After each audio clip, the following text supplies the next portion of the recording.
Today we're going to be reading Genesis chapter 3, 4, and 5, and Matthew chapter 2. Let's get into it. Genesis 3. Now the serpent was more crafty than any of the wild animals the Lord God had made. He said to the woman, "Did God really say, 'You must not eat from any tree in the garden'?"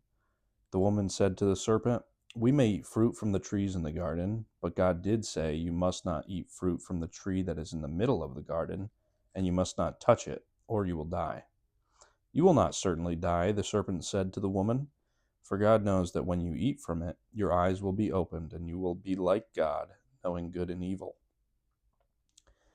When the woman saw that the fruit of the tree was good for food and pleasing to the eye, and also desirable for gaining wisdom, she took some and ate it. She also gave some to her husband who was with her, and he ate it. Then the eyes of both of them were opened, and they realized they were naked. So they sewed fig leaves together and made coverings for themselves. Then the man and his wife heard the sound of the Lord as he was walking in the garden in the cool of the day, and they hid from the Lord God among the trees of the garden. But the Lord God called to the man, "Where are you?" He answered, "I heard you in the garden, and I was afraid because I was naked, so I hid." And he said, "Who told you that you were naked? Have you eaten from the tree that I commanded you not to eat from?" The man said, "The woman you put here with me, she gave me some fruit from the tree, and I ate it." Then the Lord God said to the woman, "What is this you have done?" The woman said, "The serpent deceived me, and I ate." So the Lord God said to the serpent, "Because you have done this, cursed are you above all livestock and all wild animals. You will crawl on your belly, and you will eat dust all the days of your life. And I will put enmity between you and the woman, and between your offspring and hers. He will crush your head, and you will strike his heel." To the woman he said, "I will make your pains in childbearing very severe. With painful labor you will give birth to children. Your desire will be for your husband, and he will rule over you." To Adam he said, "Because you listened to your wife and ate fruit from the tree about which I commanded you, you must not eat from it. Cursed is the ground because of you. Through painful toil you will eat fruit from it all the days of your life. It will produce thorns and thistles for you, and you will eat the plants of the field. By the sweat of your brow you will eat your food until you return to the ground, since from it you were taken, for dust you are, and to dust you will return." Adam named his wife Eve, because she would become the mother of all the living. The Lord God made garments of skin for Adam and his wife and clothed them. And the Lord God said, "The man has now become like one of us, knowing good and evil. He must not be allowed to reach out his hand and take also from the tree of life and eat, and live forever." So the Lord God banished him from the Garden of Eden to work the ground from which he had been taken. After he drove the man out, he placed on the east side of the Garden of Eden cherubim and a flaming sword, flashing back and forth to guard the way to the tree of life. Adam made love to his wife Eve, and she became pregnant and gave birth to Cain. She said, "With the help of Lord, I have brought forth a man." Later she gave birth to his brother, Abel. Now Abel kept flocks, and Cain worked the soil. In the course of time, Cain brought some of the fruits of the soil as an offering to the Lord. And Abel also brought an offering, fat portions from some of the firstborn of his flock. The Lord looked with favor on Abel and his offering, but on Cain and his offering he did not look with favor. So Cain was very angry, and his face was downcast. Then the Lord said to Cain, "Why are you angry? Why is your face downcast? If you do what is right, will you not be accepted? But if you do not do what is right, sin is crouching at your door. It desires to have you, but you must rule over it." Now Cain said to his brother Abel, "Let's go out to the field." While they were in the field, Cain attacked his brother Abel and killed him. Then the Lord said to Cain, "Where is your brother Abel?" "I don't know," he replied. "Am I my brother's keeper?" The Lord said, "What have you done?" "Listen, your brother's blood cries out to me from the ground. Now you are under a curse and driven from the ground, which opened its mouth to receive your brother's blood from your hand. When you work the ground, it will no longer yield its crops for you. You will be a restless wanderer on the earth." Cain said to the Lord, "My punishment is more than I can bear. Today you are driving me from the land, and I will be hidden from your presence. I will be a restless wanderer on the earth, and whoever finds me will kill me." But the Lord said to him, "Not so anyone who kills Cain will suffer vengeance 7 times over." Then the Lord put a mark on Cain so that no one who found him would kill him. So Cain went out from the Lord's presence and lived in the land of Nod, east of Eden. Cain made love to his wife, and she became pregnant and gave birth to Enoch. Cain was then building a city, and he named it after his son Enoch. To Enoch was born Irad, and Irad was the father of Mehujael, and Mehujael was the father of Methushael, and Methushael was the father of Lamech.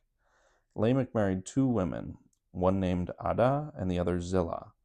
Adah gave birth to Jabal. He was the father of those who lived in tents and raised livestock. His brother's name was Jubal. He was the father of all those who play stringed instruments and pipes. Zillah also had a son, Tubal-Cain, who forged all kinds of tools out of bronze and iron. Tubal-Cain's sister was Naamah. Lamech said to his wives, "Adah and Zillah, listen to me. Wives of Lamech, hear my words. I have killed a man for wounding me, a young man for injuring me. If Cain is avenged 7 times, then Lamech 77 times." Adam made love to his wife again, and she gave birth to a son and named him Seth, saying, "God has granted me another child in place of Abel, since Cain killed him." Seth also had a son, and he named him Enosh. At that time, people began to call on the name of the Lord. This is the written account of Adam's family line. When God created mankind, he made them in the likeness of God. He created them male and female and blessed them, and he named them mankind when they were created. When Adam had lived 130 years, he had a son in his own likeness, in his own image, and he named him Seth. After Seth was born, Adam lived 800 years and had other sons and daughters. Altogether, Adam lived a total of 930 years, and then he died. When Seth had lived 105 years, he became the father of Enosh. After he became the father of Enosh, Seth lived 807 years and had other sons and daughters. Altogether, Seth lived a total of 912 years, and then he died. When Enosh had lived 90 years, he had became the father of Kenan. After he became the father of Kenan, Enosh lived 815 years and had other sons and daughters. Altogether, Enosh lived a total of 905 years, and then he died. When Kenan had lived 70 years, he became the father of Mahalalel. After he became the father of Mahalalel, Kenan lived 840 years and had other sons and daughters. Altogether, Kenan lived a total of 910 years, and then he died. When Mahalalel had lived 65 years, he became the father of Jared. After he became the father of Jared, Mahalalel lived 830 years and had other sons and daughters. Altogether, Mahalalel lived a total of 895 years, and then he died. When Jared had lived 162 years, he became the father of Enoch. After he became the father of Enoch, Jared lived 800 years and had other sons and daughters. Altogether, Jared lived a total of 962 years, and then he died. When Enoch had lived 65 years, he became the father of Methuselah. After he became the father of Methuselah, Enoch walked faithfully with God 300 years and had other sons and daughters. Altogether, Enoch lived a total of 365 years. Enoch walked faithfully with God. Then he was no more, because God took him away. When Methuselah had lived 187 years, he became the father of Lamech. After he had become the father of Lamech, Methuselah lived 782 years and had other sons and daughters. Altogether, Methuselah lived a total of 969 years, and then he died. When Lamech had lived 182 years, he had a son. He named him Noah, and said, "He will comfort us in the labor and painful toil of our hands caused by the ground the Lord has cursed." After Noah was born, Lamech lived 595 years and had other sons and daughters. Altogether, Lamech lived a total of 777 years, and then he died. After Noah was 500 years old, he became the father of Shem, Ham, and Japheth. All right, well, switching to Matthew chapter 2.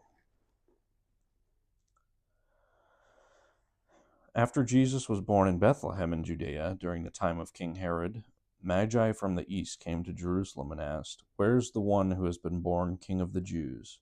We saw his star when it rose and have come to worship him." When King Herod heard this, he was disturbed, and all Jerusalem with him.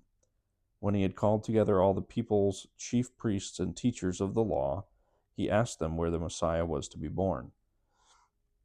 "In Bethlehem in Judea," they replied, "for this is what the prophet has written. But you, Bethlehem, in the land of Judea, are by no means least among the rulers of Judah, for out of you will come a ruler who will shepherd my people Israel." Then Herod called the Magi secretly and found out from them the exact time the star had appeared.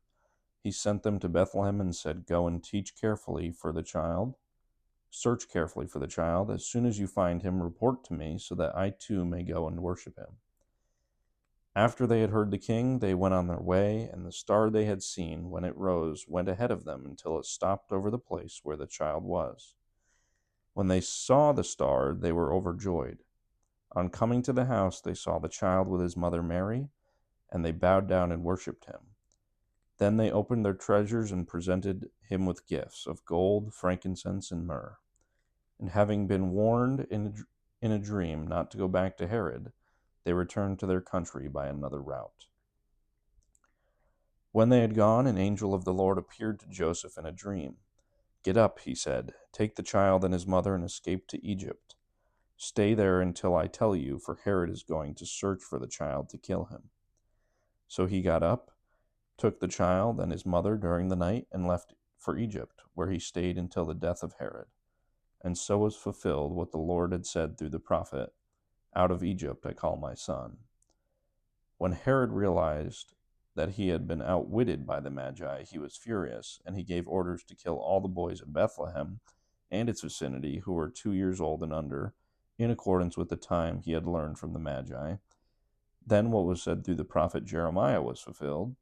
"A voice is heard in Ramah, weeping in great mourning, Rachel weeping for her children, and refused to be comforted because they are no more." After Herod died, an angel of the Lord appeared in a dream to Joseph in Egypt and said, "Get up, take the child and his mother, and go to the land of Israel, for those who were trying to take the child's life are dead." So he got up, took the child and his mother, and went to the land of Israel. But when he heard that Archelaus was reigning in Judea in place of his father Herod, he was afraid to go there. Having been warned in a dream, he withdrew to the district of Galilee, and he went and lived in a town called Nazareth. So was fulfilled what was said through the prophets, that he would be called the Nazarene. All right, and that's the end. Stay tuned till tomorrow, where we will be reading more of Genesis and more of Matthew.